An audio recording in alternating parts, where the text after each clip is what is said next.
มาเบิ่งมาฟังความเป็นมาพระธาตุหลวงเวียงจันทน์โดยท่านอาจารย์ดร.สุเนศ โพสานนักประวัติศาสตร์ของลาวนักค้นคว้านักโบราณคดีได้ทำนายไว้ว่าอนาคตประเทศลาวสิเจริญรุ่งเรืองได้ก้าวเทิงการเดินทางของพระพุทธเจ้าไปหลายทิศทางเดินทางไปทางฝั่งไทยและฝั่งลาว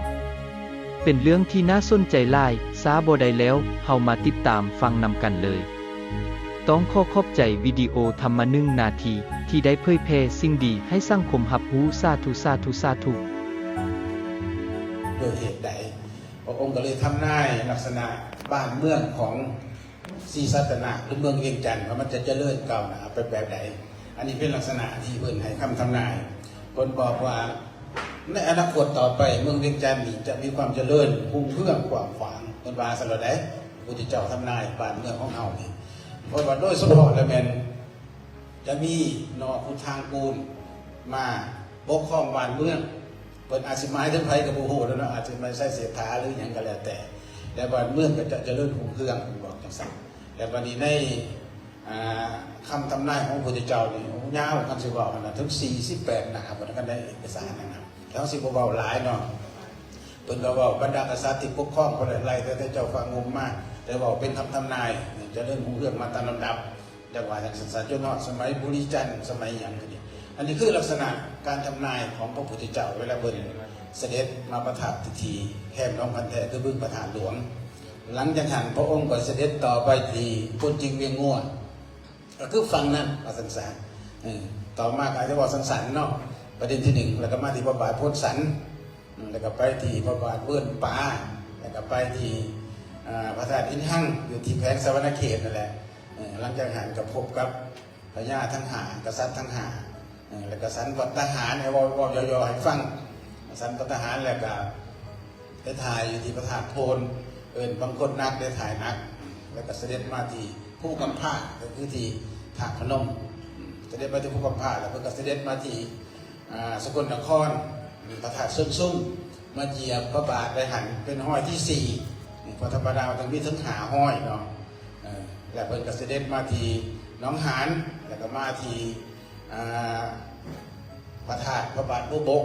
ก็เอิ้นว่ามาโปรดนาคได้ตัวนี้นะมีกุฏูปปนาคมันก็มาบรรดานาคอยู่ในลุ่มในลำคลองทั้งหมดนี่เป็นนาคที่ฮู้ว่าซั่นซะมีแต่นาคตัวเดียวนี่เป็นนาคที่ฮู้มักทำลายนี่เพราะฉะนั้นเวลามาปะทะกันพระพุทธเจ้าก็แสดงเตโชกสินนาคก็ยิ่งธนูขึ้นไปเท่าได้ถือเท่าได้ขังเท่าได้ข่าวแต่สุดท้ายก็กลายมาเป็นดอกบัวบูชาพระพุทธเจ้าจนว่านาคนิยมหลังจากพระพุทธเจ้าเสด็จแต่ว่าสั้นๆหลังจากพระบาทบุบกก็มาที่พระธาตุบางพวนเปิดมาถ่ายนักได้น่ะบางคนนักก็ถ่ายเส้นแต่เพิ่นก็ขึ้นไปต่อถึงหลวงพ่อบางเลยแล้วไปเหยียบพระบาทจากเสด็จกลับเศรษฐวัน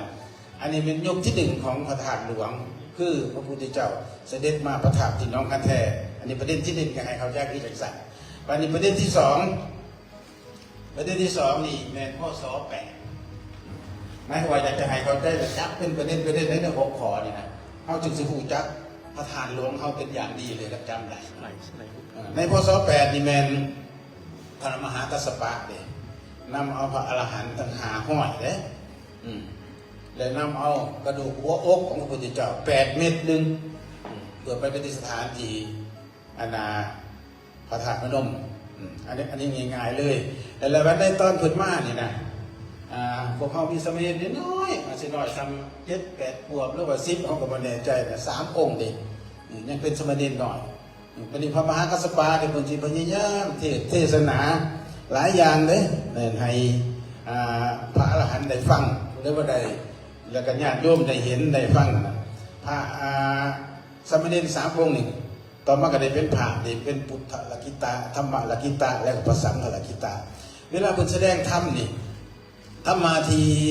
พระมหากัสสปะแสดงนี่ผู้หลายยาวเลยเส้นเพิ่นบอกว่าขัดฉันตินั่นละขัดฉันตินี่พอดีอาจารย์ดาวเสด็จคือ18ได้ใช่เนาะหรือว่าโกเวนั่นละโกเวหรือเนื้อยานั่นละเนื้อยาแล้วก็สากันตินั่นละสากันติ อันที่ว่าก็คือผู้ประเสริฐมันสิคือเป็นอะไร ผู้สลาดพ่อผู้สลาดแท่นศิสลาดตื่มบอกคำถามแบบนี้แหละเรียกว่าผู้ฮู้พ่อผู้ฮู้หรือว่าผู้ฮักแพงพ่อผู้ฮักแพงจำนองหลายเรื่องที่พระมหากัสสปะแสดงเพราะว่าสมณเณรน้อยนะสามารถตอบพระมหากัสสปะได้เพิ่นก็เลยทำนายว่าสมณเณรทั้ง3ผู้นี่เป็นผู้ที่มีคุณธรรมเป็นผู้ที่มีความเข้าใจเป็นลิงเห็นหลดว่าโอ้อนาคตจะไปได้ไกลว่าสันสาสมณเณรทั้ง3องค์นี่แล้วสุดท้ายสมณเณรทั้ง3องค์นี่เขาบวชนะบวชแล้วก็ไปต่อที่เมืองราชคฤห์ก็จะไปนำพระมหากัสสปะนั่นแหละจนจบมาแล้วก็ตามบุรณธาตุบอกเลยได้ว่าสมณเณรทั้ง3องค์นี่มาพักอยู่ที่ภูเขาหลวงตอนสมณเณรเป็นสมณเณรกับพักที่ภูเขาหลวงก็คือประธานหลวงเป็นสมณเณร3องค์เพราะฉะนั้นอันนี้ก็เป็นระยะที่2ที่สมณเณรทั้ง3ก็แบบพุทธลักขิตะธรรมลักขิตะสังฆลักขิตะได้อยู่ที่ประธานหลวงอันนี้เป็นระยะที่2อันนี้ระยะที่3ของเหตุการณ์ประธานหลวงคือระยะที่พระเจ้าอโศกอันนี้ก็จะคู่นี้เนาะเพราะว่าในสมัยนั้นพระเจ้าอโศกได้ทรง8สายที่8ก็ได้ทรงพระมาทีสุวรรณภูมิคำว่าสุวรรณภูมิเนี่ยก็คือเข้ามาทีเกาเลี้ยวเพราะคนเกาเลี้ยวแต่ก่อนเนี่ยเป็นบอร์ดอยู่ของสุวรรณนาถเลยว่าสุวรรณภูมินี่เพื่อมาโปรดเพราะฉะนั้นพระมาทั้งหมดเอาแต่2แต่จริงมี5องค์เวลาเสด็จมา5องค์มาโปรดพระเจ้าอโศกส่งคือ1พระโสนะ2พระอุตตร3พระมูนิยะ4พระผู้นิยะ5พระสานิยะพระทั้ง5องค์นี่มาที่ประธานหลวงมาตอนนั้นคนเฮากับยังประธานรู้จักลงผาดูแค่ปานใดและท่านผู้ยิ่งกับสิเป็นจากป้าทั้งเทิงนี่แหละเห็นในประวัติเขียนไว้จังสั่นเลยอะไรก็ยังนับถือที่สางมากหลายเพราะฉะนั้นในยุคนี้พระทั้ง5ก็ได้เอาคนมากก็อยู่ที่ประธานหลวงนี่แหละมาอบรมสั่งสอนเขามาเทศนาจะได้เกิดพุ่มมาสารสูตรคือเห็นคนเป็นคนดีเห็นคนมีศีลมีธรรมกูจักขนบประเพณีวัฒนศาสตร์เรียกว่าพุ่มมาสารสูตรจนว่าคนอยู่ในสุวรรณภูมิหรือในเขตประธานหลวงในเขตเมืองวิจันเก่าเป็นผู้มีศิลปะมีวัฒนธรรมอันนี้ในยุคนั้นเนาะหลังจากหันพระอรหันต์ทั้ง5องค์จึงปักเสาก็เรียกว่าเสาอโศกอันนี้เป็นยุคที่3ในเสาอโศกเพราะฉะนั้นธรรมทานหรือพระสงฆ์หรือว่าลูกๆทั้งหลายที่จะไปเบิ่งในประธานหลวงทั้งด้านทิศเหนือเสาต้นนั้นก็ยังอยู่เพื่อเราขึ้นไปปักไว้ถ้าเห็นเนาะอันนี้เป็นยุคที่3ของประธานหลวงอยากให้ผู้ว่าแม่นพระอรหันต์ทั้ง5องค์มาเทศนาสั่งสอนคนเฮาให้เป็นผู้ประเสริฐและก็ได้ปักเสาอโศกอันนี้ว่าง่ายๆแบบนั้นเนาะอันนี้เป็นยุคที่3ว่าง่ายๆมาในยุคที่4ของ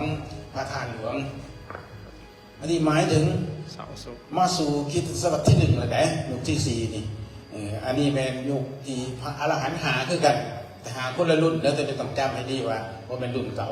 พระอรหันต์ทั้ง5ที่ไปศึกษามาจากเมืองราชคฤห์คือกันและได้นำเอาภาษาดิกถามาที่สุวรรณภูมิภาษาสาพระอรหันต์ทั้ง5เนี่ยคือ1พระมหารัตนเถระอันที่2พระจุลรัตนเถระผู้ที่3เป็นพระมหาสุวรรณประสาทเถระ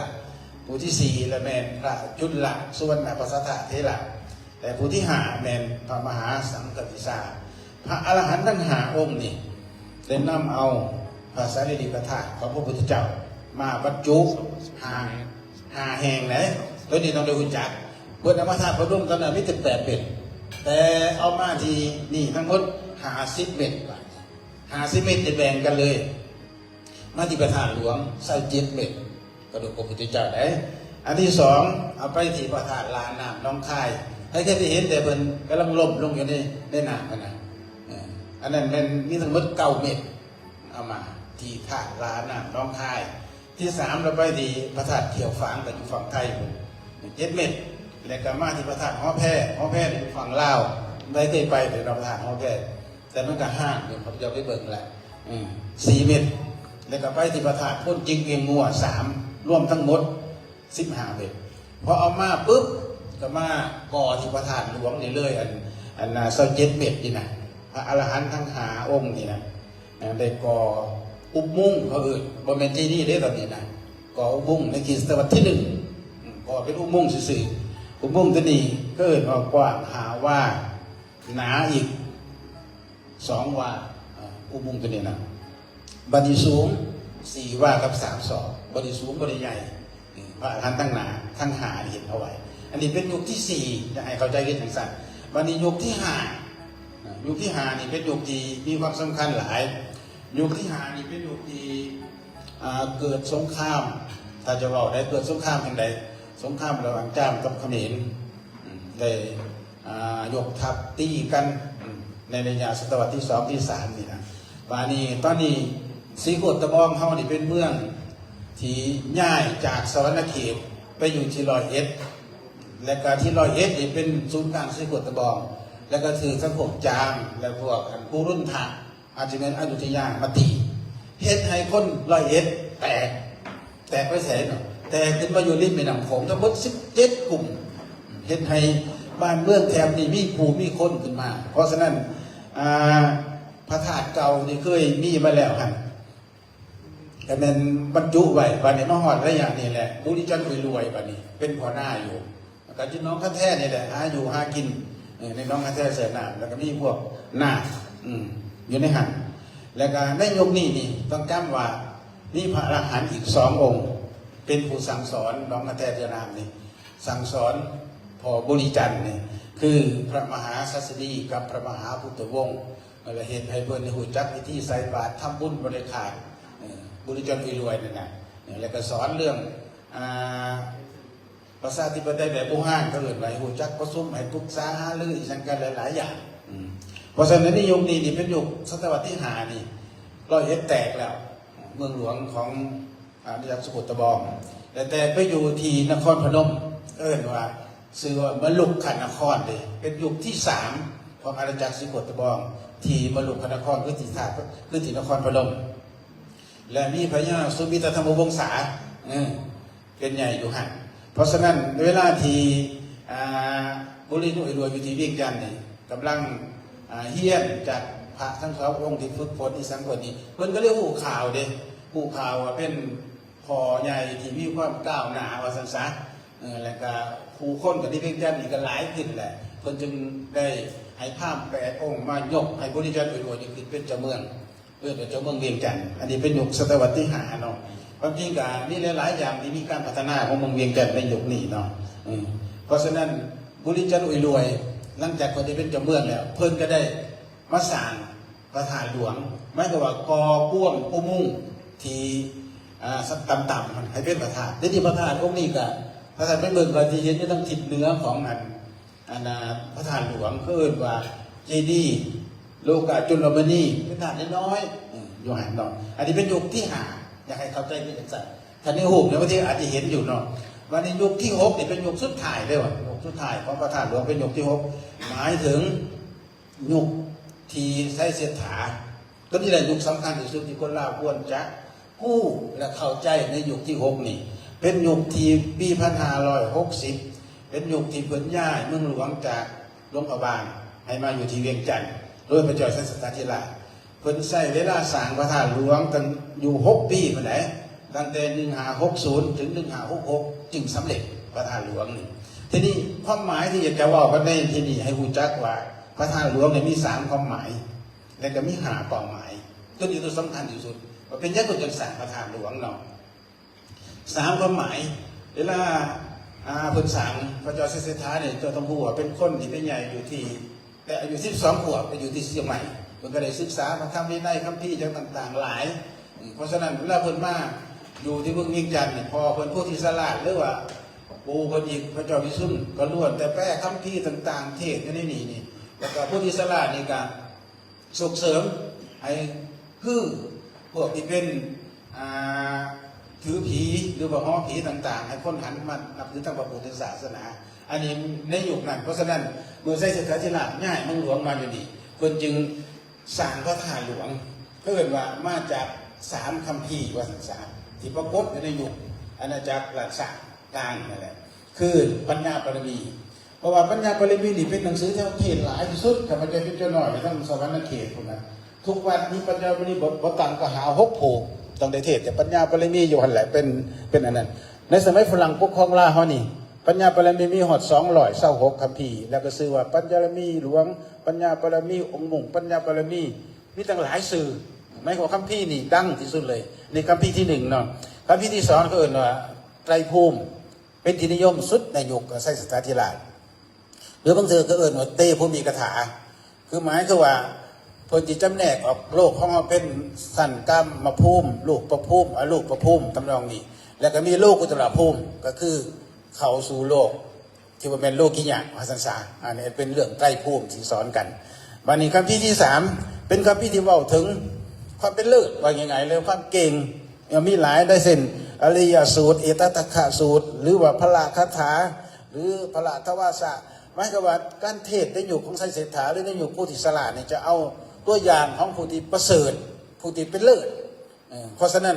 เศรษฐาธิราชจึงสร้างมาจาก3คัมภีร์นี่เนาะถ้าท่านทั้งหลายไปเห็นพระธาตุบรมบุรุเนาะก็จะฮู้ว่าอันเดียวกันเลยกับถาดหลวงแต่บรมบุรุเพิ่นสิมีรูปภาพเด็ก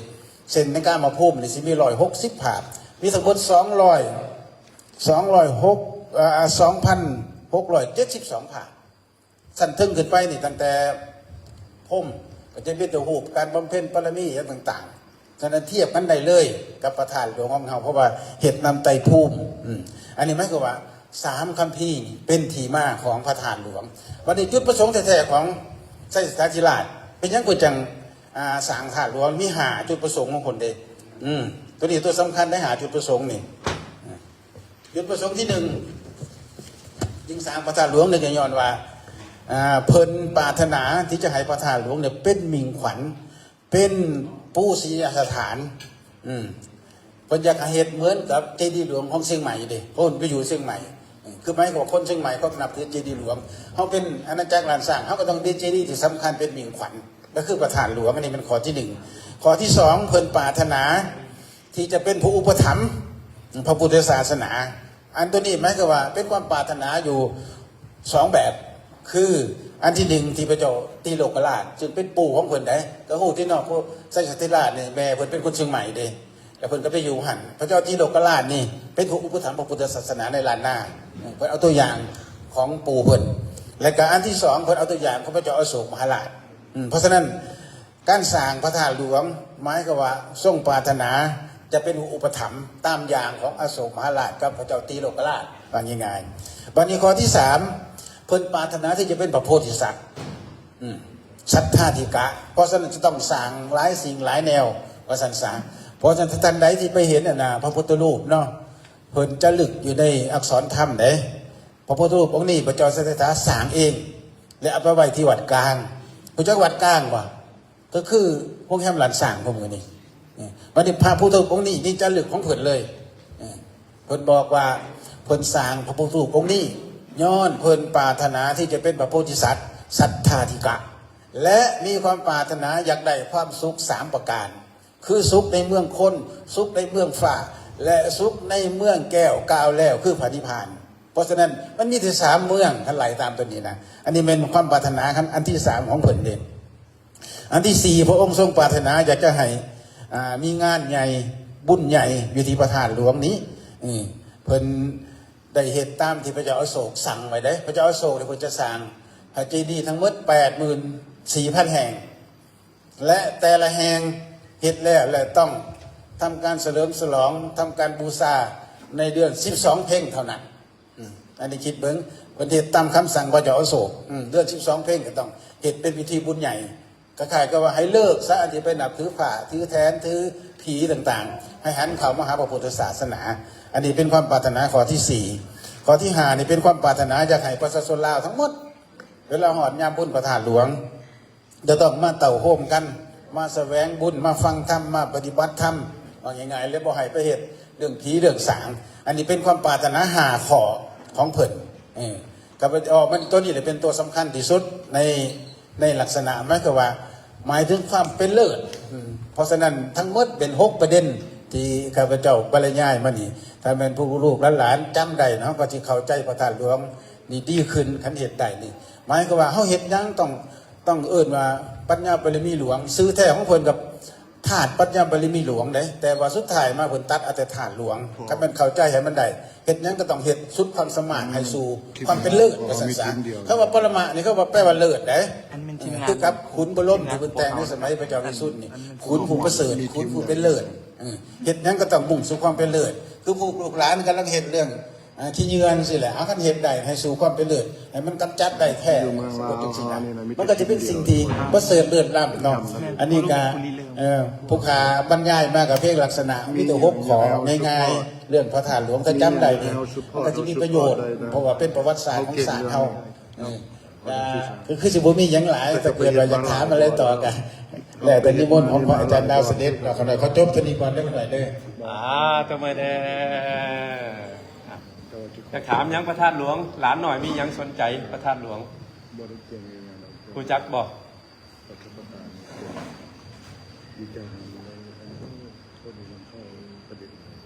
นี่อยากถามนี่หลานหน่อยสนใจอยากถามว่า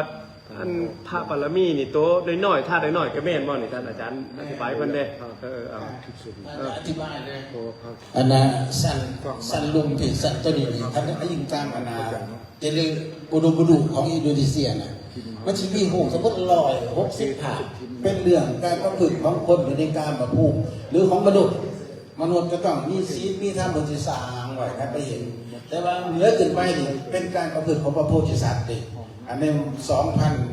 2,062 ผ่านนั่นน่ะมันจะเป็นเรื่องการบำเพ็ญบารมีให้เป็นเรื่องของอนาบุรุษผมท่านจะไปเห็นมันมี9 สัตว์สี่เหลี่ยมมี6 สัตว์และวงมนนี่สิมี3 สัตว์ท่านไปเห็นในสิมีแต่พระพุทธรูปทั้งหมดจะเรียกวงมนแต่ว่าวงสุดท้ายใหญ่ที่สุดเลยองค์การน่ะพระพุทธองค์มีพุทธรูปแต่จะดีบุรุษหมายถึงพระนิพพานอันนี้อย่างจัดไม่ต้องต้องไต่ตั้งแต่การมาพูดบอกพูดอันนี้ของเราสุดยอดสูงสุดเลยเป็นพระนิพพานเลยท่านชายสิทธาของเราแล้วเมืองแก้วกาวแลคือพระนิพพานอยู่สูงสุดเลยคือการบำเพ็ญขั้นเข้ามาได้ท่านก็ต้องเป็นมนุษย์ก็ต้องเห็นแต่มันได้นี่โลกมนุษย์นี่ก่อนแต่ไปสู่รูปประพรมเอารูปประพรมเราบอกเรื่องการบำเพ็ญธรรมเอาง่ายๆแต่ว่าสุดท้ายโลกอีกอย่างหมายถึงสูงสุดเป็นโลกของพระนิพพานท่านถึงนะถ้าจะเทียบกันเลยถ้าเห็นได้ดีพระสงฆ์สมุทรประเทศนะคือพระเจ้าเป็นลูกศิษย์อาจารย์มหาปานปฏิเทศนิยมทางหาสายเรียกกันกับประธานหลวงเลย2 คนถ้าก็เป็นมนุษย์เขาก็ต้องให้มีศีลหาถ้าไม่มีศีลหาเขาก็ตกไปอบายมีศีลหาเกิดเป็นมนุษย์ถ้ามีมหากุศลเกิดไปสวรรค์ถ้ามีสร้างเกิดเป็นพรหมหรือพรหมถ้าผู้จักเรื่องวิปัสสนากรรมฐานก็จะเข้าไปสู่โลกพระนิพพานอันเราคือคำสอนของไสสถานต้องการให้คนเราทุกคนต้องรู้จักขั้นตอนในการเกิดมาเป็นคนว่ายังไงอันนั้นหลานน้อยมียังสีดำถามรถถามนั่นท่านหลวงนี่เพิ่นบรรยายมากข้างในคือว่าอย่างนี้แหละแต่ก่อนก็เป็นเสาตอนนั้นก็อยู่ข้างในสุดแหละเสาที่ปักหลักแต่เป็นตัวร่องข้างนอกซื่อๆอยู่เป็นอันนั้นนี่เสาข้างในแล้วก็มีอุบมุ้งอยู่มันมียอดตำแหน่งว่าคือกับประธานพนมเด็กก่ออุบมุ้งก็อุบมุ้งซื่อสี่เหลี่ยมแล้วสุดท้ายก็บริจาครวยถึงมาสร้างเป็นอะไรได้หลังที่อยู่หันอะไรเป็นเจดีย์ซื่อๆเด็กกลัวอุบมุ้งหัน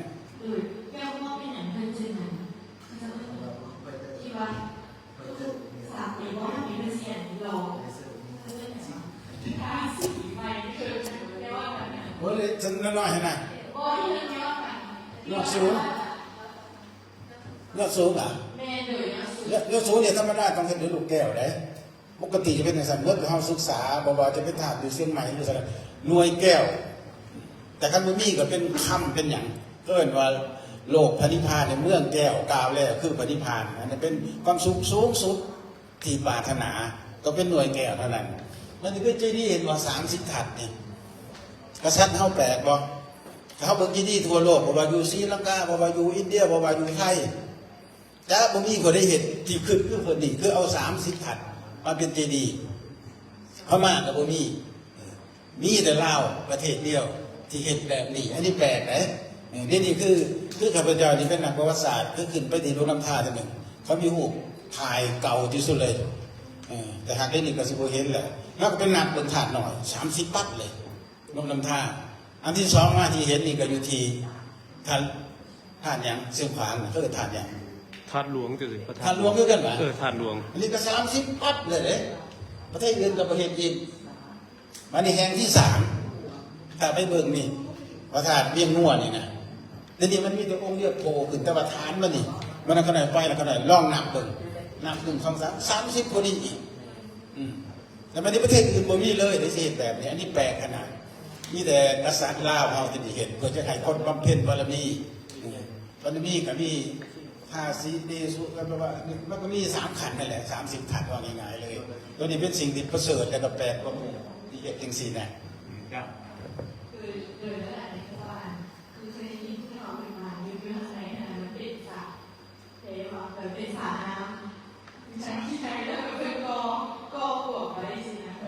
บ่มีถ้าตามประวัติก็ว่าบางทีแหละก็เป็นอุโมงค์ซื่อๆอุโมงค์แล้วเอากระดูกไปใส่ทางไหนนี่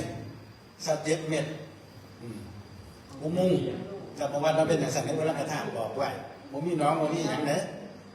แต่มาก่อพ่วงขึ้นแต่ใส่เศรษฐาจะมาก่อแบบนี้ให้มันใหญ่ขึ้นเท่านั้นแต่บุรีจันทร์กับก่อเห็นว่าถาดไม่ได้อยู่ในหันเลยนะถาดได้น้อยนะอยู่หลังเทิงนะแล้วอยู่ข้างๆก็มีเสาอโศกไปเลยคือจำลองไว้มีคือมีเสาอโศกมี7 เมตรของพระธาตุแล้วก็มีอุโมงค์นี่ก็สร้างโดยหินน้ำนอได้ปกตินะในสมัยนั้นสูงก็มีแต่4 เมตรหนึ่งบริวารแต่ใช้เส้นทางจะมาสร้างก็ดีกว้างนี่คือประวัติของฐานหลวงครับมันมีเสาขึ้นอยู่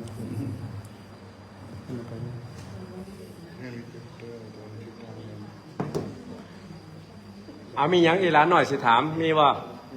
ถามสนใจจะถาม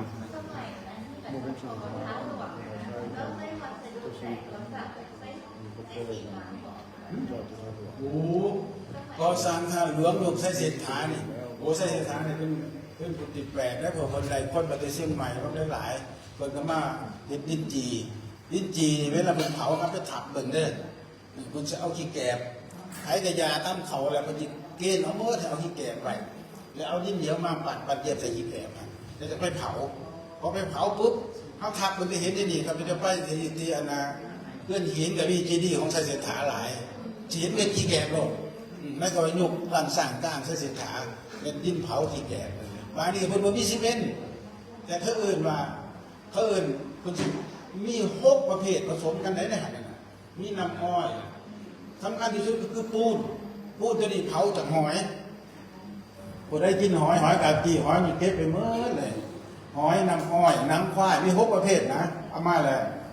บางทีก็เป็นหนังสาบเอามาแล้วมันผสมกันกับพี่ทรายนี่สำคัญคือตัวปูนเห็นแต่มันแข็งแต่เพิ่นก็จะเอามาก่อขึ้นเห็นว่าอัน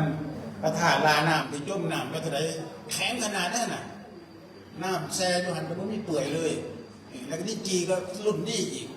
แล้วก็อาจจะแข็งกว่าซิมังอีกโอ้โหอันนี้คือยุคนั้นเป็นพกประเภทผสมเป็นซิมังแต่มันก็หายากมาทั้งน้ำหอยทั้งน้ำควายทั้งย่างม่งทั้งอย่างหลายอย่างก็เป็นสูตรหนึ่งพระธาตุมันถึงแข็งเป็นหอยอันขาวๆหรอกก็เป็นหอยยำมังกับกี่ก็เขากินไปแหละเขาจะเก็บเปลือกมันไว้ซีขาวๆนั้นที่2 เกียร์ที่บ้านเขาเก็บมาเขามาเผาเลยเป็นซีเมนต์เลยได้อยู่นี่ว่าหอยแค่ซีเมนต์หอยแค่นี่แหละหอยแค่นี่แหละขนาดไปอยู่ออสเตรเลียนะอาจารย์คนลาวพาไปเอาหอยลงใหญ่ไปงมมันกินหอยแค่เนาะมันหน่วยต่อกำปั้นเลยกำปั้นกินไปแต่เขาข้างบนใหญ่ขนาดออสเตรเลียใหญ่ขนาดหอยแค่ที่นี่บ่เคยมีแบบนี้ก็เป็นสีขาวที่เขาเห็นกันนะแต่ก่อนบ้านนอนนี้หลายของห้องหอยกี้เขาเห็นไม่แหละหอยกี้ไม่ได้เป็นสีดำเลยบอมันแนวขาวตัวนึงหอยคุณห้องหอยกัวอันโตมันคือหอยกี้แต่มันเป็นหอยกัวหอยกัวแล้วเอามาเผาไฟเอาน้อยเห็นผู้เฒ่าเป็นเห็ดเอามาเห็ดตกปูนกับตรงนี้ที่บอกเคี่ยวนี่นะแก้มนี่นะป บุญกับแม่ เพิ่นเอาหอยตัวนั้นมาเผา อืม เพิ่นก็เอาใส่กุ้งโยงขึ้นหอยที่ว่าเก็บเปลือกน้ำในเหลาน้ำในน้ำของเขานะ อืม แล้วเอามาเผาแล้วมันก็เป็นขาว เอาอยู่บุญแม่นแล้วบอก แล้วมันจะแม่ตัวนั้นบอก แม่ตัวนี้แหละเป็นถาดซิมัน แสดงว่าหอยที่คนเป็นขาวหอมที่เป็นแบบธรรมชาติ มะพร้าวมะพร้าว แล้วมัน มะพร้าวขี้เถ้า มันเป็นขาว อืม เราผู้เฒ่าคนเอามาใส่มาให้ปูนนะ อืม ปูนเราไปใส่โอ่งเอาน้ำที่มันออก อืม ปูนกระโตกเลยมันถ้าเข็ดได้เอา แอปวันแอปวันแอป ปูนตัวนั้นนะ เดี๋ยววันแอป เที่ยวมา อืม เที่ยวจะเป็นหมอนกระจ่างว่า นี่แหละน้อยอันนี้แหละเป็นเนื้อซีเมนต์เลย เอาหลานหน่อยมีอย่างอีก จะถามอย่างอีก อันนั้นตอนที่เลี้ยงจันทร์เมืองท่าทรงที่เขาสยามบูชาแล้วเขาจะมาพูดผ่านแล้วหลังจากนั้นเขาจะบูรณะท่านหลวงยิ่งเหลือรอบโคที่เป็นของเราเลยปัจจุบัน ต้นไหนต้นสุญญามุข้าม สยาม บางคนก็เผาเมื่อไรตอนเรียนจันทร์หารเมื่อหารหลวงกับแต่ถ้าหลวงตัวตลกก็เลยเผาแต่ปกติมีอาหารเด้แต่มาทำลายกันห่อกี่ดิห่อเขาจะลงมาแล้วเขาจะไปเจาะเขาจะเอาของมีค่าจำพี่ อาจารย์หนึ่งอัน นี่แหละประธานของบุรีจันทร์ศาสตร์จำลองมาจากข้าง อยู่ ใน ทั้งเหนือทิศเหนือ อยู่ทิศเหนือ แล้วก็เสาอโศกเลื่อนเลยเด้ เขาโซ่ดวงผ่านได้กันไม่ก็ว่าถ้าหลวงขับเสาโศกขับเจดีย์นี่เสาโศกธรรมจักรไหน กาธรรมจักรซุ่มหาบางคนก็คิดว่าแม่น ซุ่ม เสารับเมืองโมแมน ได้การธรรมจักร เสาโศกเขาจำลองมาจากข้างใน แต่เสาที่อยู่ข้างในสุด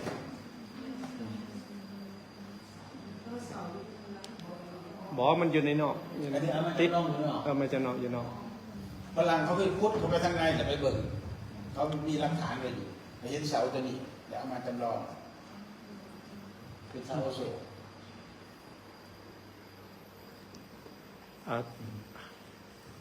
อยากถามอย่างอีกเอายกมือขึ้นเอาหลานหน่อยให้พูดละ2คำถาม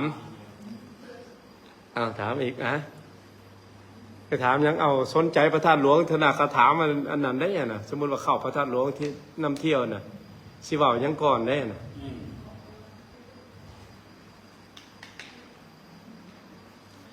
แต่ว่าของคนมันมีสองที่มาเนาะมันเป็นประวัติศาสตร์อันที่สองเป็นนิทานนะส่วนใหญ่เราได้ยินแต่นิทานคือเรื่องเราโดยบ่มีหลักฐานเราคือมีหลักฐานแต่ว่าประวัติศาสตร์มีหลักฐานที่จะต้องเขียนใส่แผ่นศิลาที่เป็นแผ่นหินเวลาต่อไปท่านหลวงท่านหลวงหรือว่าศรีสะเกษเพื่อความเมื่อยังแต่ต้องเราขายปีคือเขียนอย่างไรนะที่อาจารย์เขาว่าเป็นว่าเขียนอะไรเพราะว่าผมเป็นเราซื้อหรือที่ผมมีข้อมูลอย่างคือว่ามันอาจจะเป็นแบบเช่นมีพญานาคอะไรนะมีผู้นาคอะไรนะสัญญาณมาตีนะครับมาตียังไงตัวแพทย์คือเพราะว่าพญานาคไทยเซนาอามาพอเป็นทหารมาตีก็ทหารไทยพอทหารไทยหูว่ามันมีผู้นาคมีมันจะโถหูนิดเพื่อว่ามันตีเราจะชนะอันนี้มีทานใช้เขียนอยู่ใช้ดูเป็นความจริงอยู่ใช้เขียนอยู่ใช้อยู่ปุ๊บหัวไหนอยู่หินก้อนไหนดูตัวนิทานทั้งนะบางคนว่าอยู่ข้างในมีเล็บเขาไงสมัครภาพมีหัวบักซิ่งเมียนกระโหลกข้างในอ่ะ ชาติก็ได้ความมัน ใช้หรือใช้ทาง เอานี่เสียนักกันเลยมันเสีย เอาเน้นจะให้หลานหน่อยฟังถามไหมนี่ เสื้อ มา แด เห็ ง น ตัวเสื้อแดง เอาจันมอมสิถามเหมือนมอมสิถามเอามอมสิถาม ดรสุเนศมองศึกษามาไว้ครับ เป็นไหมเด้อ Idea kita macam mana dosa ini lah, ini macam ini kisah kami lah, kami kisah kami itu macam ini lah, itu sudah kita ada ini proses manusia kali manusia pada tingkat itu sudah. อยู่ในคอร์สแต่ละเจ้าเข้ามาลงเสียตรงไหนนะ คันว่าจังซี่เนาะมือประสู้นี่แหละแล้วว่ากันได้เลยถึงแม้ว่านั่งมหาเทวีขากษัตริย์7 องค์ตายก็ยังบ่สัวก็ไม่ว่ากันได้แต่พวกที่สัวที่สุดก็คือพวกที่ขายศาสตร์ตัวเองก็คือพญาเมืองจันทร์มันเป็นหน้าที่โตสิขึ้นไปเป็นเจ้าชีวิตดันขึ้นไปพวกขึ้นไปแล้วก็ศาสตร์เข้าหลังศาสตร์ก็แตกเป็น3เงินจันทร์ได้น่ะไปเห็นจังซั่นถ้าจะบ่เห็นก็ไม่สิบ่แตกพอแตกปุ๊บสัวที่สุดก็คือพระว่าตาอยากเป็นอุปราชของเจ้าสิริบุญญาสารแต่จะบ่เป็นเสื้อพระวงศ์เพิ่นก็บ่ให้เป็นอันบ่ได้เป็นปุ๊บแยกตัวเองไปตั้งอยู่หนองบัวลำพูสิริบุญญาสารก็ตามไปตีเพราะว่าตายแต่ไปอยู่จนประสาทแต่เขามาอยู่บ้านสมบัติหน้า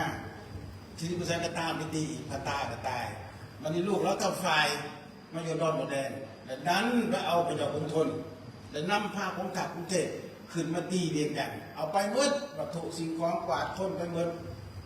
ถ้าส่วนที่สุดก็เป็นคนนี้แหละข้าพเจ้าวาสนาใดเขาเสียเลยในประเทศชาติบ้านเมืองดินแดนก็เสียไปหมดเลยเพราะฉะนั้นเหตุการณ์แบบนี้มันต้องเป็นบทเรียนอย่าให้มันเกิดขึ้นอีกเห็นแก่โตเห็นแก่ได้แต่ศาสตร์มันเสียอย่างว่าจังสันคิดแบบนี้ ง่ายเลยพยายามไอ้ผู้ที่เป็นคนประกอบการนี่ มือกันซื้อดินกับที่พวกทิศหวด เนี่ยว่าเป็นชื่อตัวเนี่ยก็คือเนี่ยเอาถ้าทั้งทีสุริวงศาเมื่อลูกเราบ่ได้เนาะที่เป็นลูกของอนาดาวราชวงศ์ที่ถือทหารแต่ว่าหลานเราดิเป็นเสื้อของนางอัน เจ้ายิ่งสุมังคลา ยิ่งสุมังคลานะยิ่งสุมังคลานี่เราเป็นแม่ของไทยองค์เวกนอนแล้วก็เป็นแม่ของเจ้าน้องกับเจ้าน้องอีกแม้ว่ากษัตริย์ทั้ง3 องค์เจ้ายิ่งสุมังคลาในที่ไปเห็นถึงสัตว์ปุ๊บแล้วทั้งที่เสื้อเรานี่อยู่แล้วก็เอามาทั้งนั้นก็เห็นดีให้ผู้ดีขึ้นแต่มือจ้านบอกเขาจะขึ้นเองมันก็เลยแตกแยกเลยเป็น3 อาณาจักรทุกท่ายเขาก็เสียบ้านเมืองย้อนคนเขาเห็นแก่โตอย่างว่ากันเพราะฉะนั้นมือจ้านนี่ก็ดีกันกับประจวาเนี่ยแต่การวอปตานี่ก็ดีเป็นแยกประเทศออกทุกท่ายเขาก็เสียศาสตร์ขึ้นกลุ่มนี้ทั้งที่อาณาจักรต่างๆกว้างใหญ่ไพศาลมันก็ยังแต่เท่านี้ก็บ่เป็นยังเขาก็ต้องสู้อย่ามันเป็นอีกอย่างว่าจังซั่นที่แหละครูบาถามมันนะ ตัวสุดท้ายที่ว่าอยากถามเนี่ยนะเพิ่นว่าเมืองลาวนี่มันคือดอกบัวบานแต่ก่อนเนาะเพิ่นว่าไม้ลมแดงแผ่นดินหักท่าชีสองหักเป็นเขตได้ตามมองเจ้าแล้วที่ว่าตอนมองอยู่ปักซัม10 ปีข้างหน้าคนไทยอยู่เบื้องนั้นมาเฮ็ดนาเบื้องนี้เบื้องนี้ไปเฮ็ดนาเบื้องนั้นแถวออกสระบุรีลพบุรีจนไปฮอดพระคลองแสมแซ่นั่นน่ะคนลาวหมดไปอยู่หั่น เขาหวานไปหมดเลย แล้วคนเก่าเขายังมีหลายในพออยู่ จะเพิ่มเพิ่มกว่าจนบ่มีเหลืออย่างในแผ่นดินตอนนี้เขาก็โจดเกี่ยงหมดอีกเย็นใจไปแล้วกันสิว่าประวัติศาสตร์ลาวนะผมอยากจะเห็นแก่โตเพราะฉะนั้นมาส้มเรื่องลูกหลานบอกที่มาเห็นเรื่องอันที่เหยื่อที่ยังคนที่เขาเห็นแต่มันสุดขีดมีความสามารถเกิดพัฒนาประเทศศาสตร์อะไรมันสะอาดมันเจริญรุ่งเรืองกันนี่มันยินดีที่สุดนั่นแหละคนเราต้องเห็นแก่ส่วนร่วมมาก่อนมันก็จะเอาส่วนโตมาก่อนส่วนร่วมต้องมาก่อนสังคมต้องมาก่อนส่วนโตมันมานำหลังมันก็ได้ผลในเมื่อส่วนร่วมมันดีอันนี้จะเอาตัวเองขึ้นหน้าเลยอยากได้บ่ได้ปุ๊บเอ็ดแล้วนะแล้วมันทำลายอย่างแบบท่านจะบอกเอาเสียมาเลยฟื้นก็ไม่ได้อีกจะไปเอาขึ้นมากก็ไม่ได้อีกตัวหน่อยของมือนี่วางยังไง มันสิเขาเดี๋ยวนี้มีจัก โอ้ยที่เลยถามมา เอามีหยังอีกถามหลานหน่อย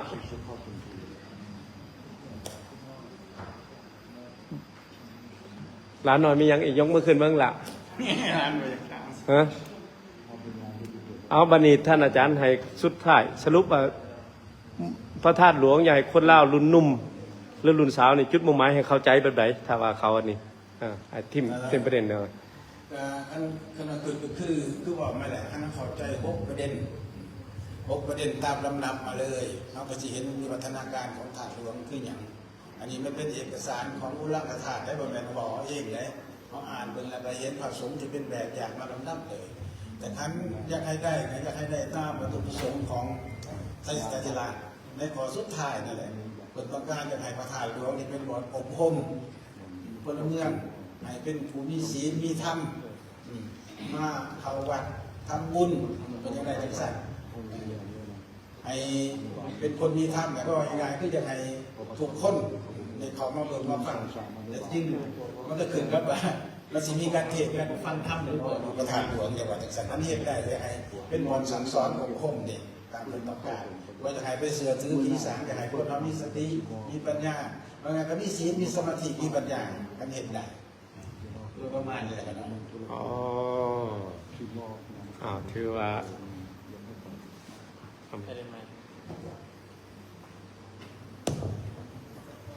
ถือว่ามัดแล้วเนาะหลานหน่อยเนาะถือว่าเฮาได้เสริมความรู้เพิ่มสติปัญญาในการอบรมโครงการในครั้งนี้ถือว่าเป็นบุญเป็นบารมีให้แก่หลานหน่อยทุกท่านทุกคนที่ได้ผู้ว่าพระธาตุหลวงความเป็นมาจังใดแต่ว่าถ้าจะผู้รายละเอียดฟังคืนนั้นไปกดที่ธรรมะ1 นาทีธรรมะ1 มินิทกำลังไล่สดนะครับฟังคืนได้ทุกขั้นทุกตอนเลยหลานหน่อยจะได้เข้าใจหรือจะได้ฮู้มื้อนี้ก็ไปโหลดเอาที่ธรรมะ1 นาทีก็ได้ที่พระอาจารย์ทีมงานก็จะลงเพจทั้งวัดไม้ศกคำศกคำเทมโปแล้วก็ทั้งธรรมะ1 นาทีแต่เทอนี้ก็เป็นเทอสุดท้ายเนาะถ้าหลานหน่อยมีโครงการอีกคิดหน้าหรือว่าเดือนหน้าท่านอาจารย์ดร.สนิทมันจะมาเว้าอีกจังเว้าเรื่ององค์ตึกอาจจะเป็นหอพระแก้ว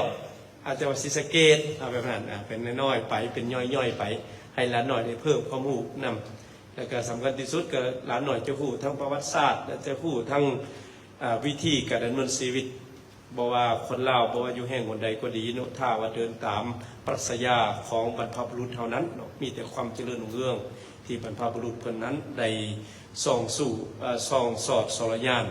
เห็นอนาคตของเฮาดังนั้นมาในมื้อนี้อาตมาในนามคณะสงฆ์และในนามเจ้าอธิการวัดขอแสดงความรู้คุณอย่างสูงท่านอาจารย์ดร.สุเนศ โพธิสารที่มาให้ความรู้ให้แก่พระสงฆ์สามเณรและหลานน้อยที่โครงการความสะอาดขี้เหงื่อนี้จัดการขี้เหงื่อนี้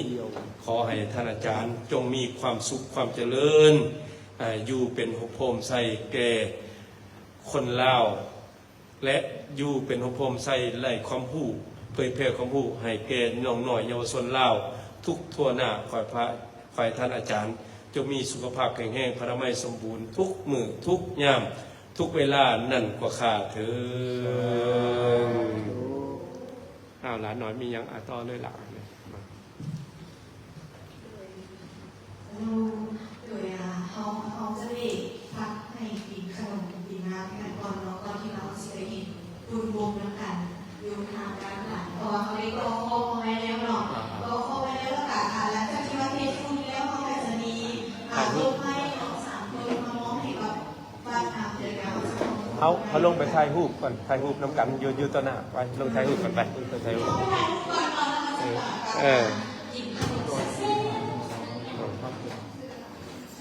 ถ่ายรูปน้ำตาล